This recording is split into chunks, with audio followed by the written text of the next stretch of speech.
Hello everyone, welcome back to my channel. Welcome back to day 25 of July watercolor month. And in today's painting, we are going to paint this beautiful floral wreath with soft and delicate flowers and some very delicate greenery. So grab your supplies and let's get started.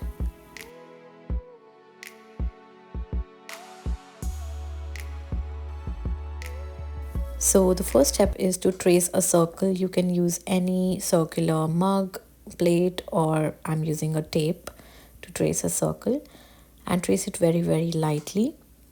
And once it is traced, I'm now going to use a masking fluid to just restrict the watercolor paint to go inside the circle.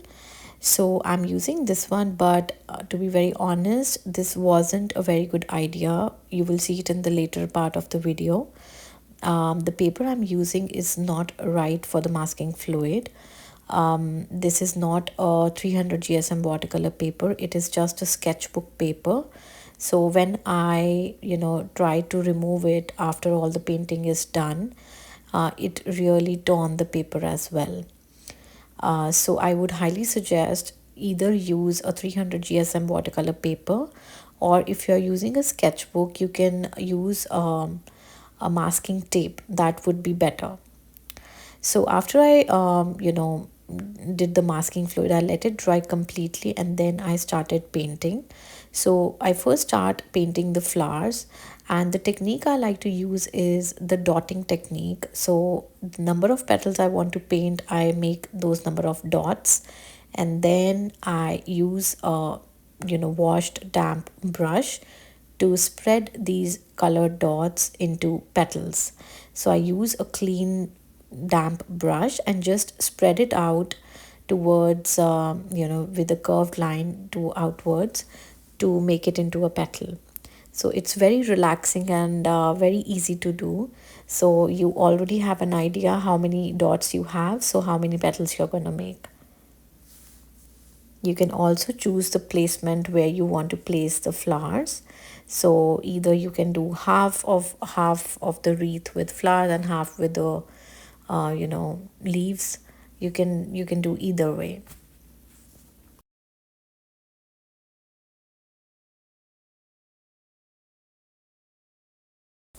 So after I painted all the flowers, I'm using a tissue to just pick the extra, color from the flowers. It removes the extra pigment from the flowers because I wanted the flowers to be very light and delicate. Now I'm going to use different shades of greens to create very loose petals, big and small. So try to make and use different shapes and different sizes of leaves. That way it looks more natural. So in no particular order, I'm trying and fitting the leaves wherever possible. So it doesn't have to be a certain way. You can just rotate your notebook, see the angle, and then try and adjust a petal or two wherever you feel like. Also, you can just always try to check if the wreath has some leaves on one side a little more, then you can paint some more leaves on the opposite side just to balance the balance the wreath. So here I'm just trying to rotate it and see where it looks empty, I added more leaves.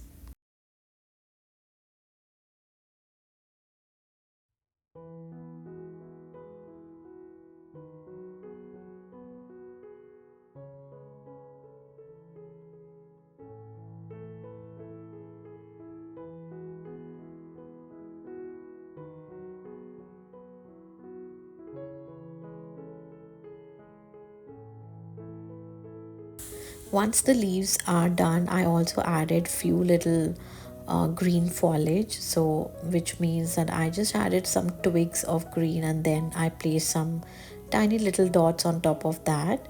It looks very cute and it adds a very nice foliage to the whole greenery part.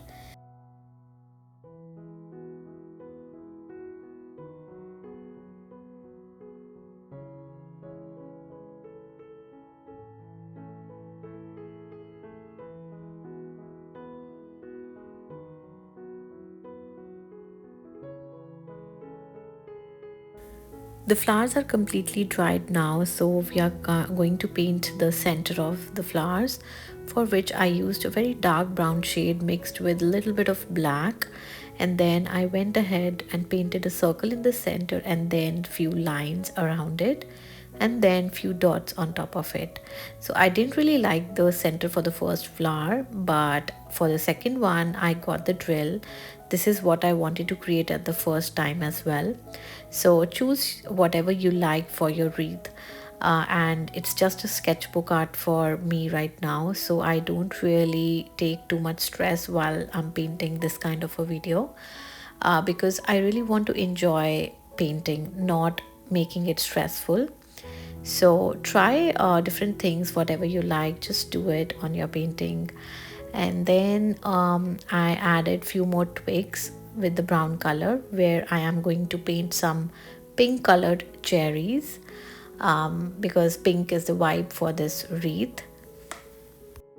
I will also be using the same brown, and I will be adding few more leaves overlapping on the previous ones, so it doesn't matter if you overlap the leaves. So do it, make it fuller. It looks very natural when you overlap the leaves.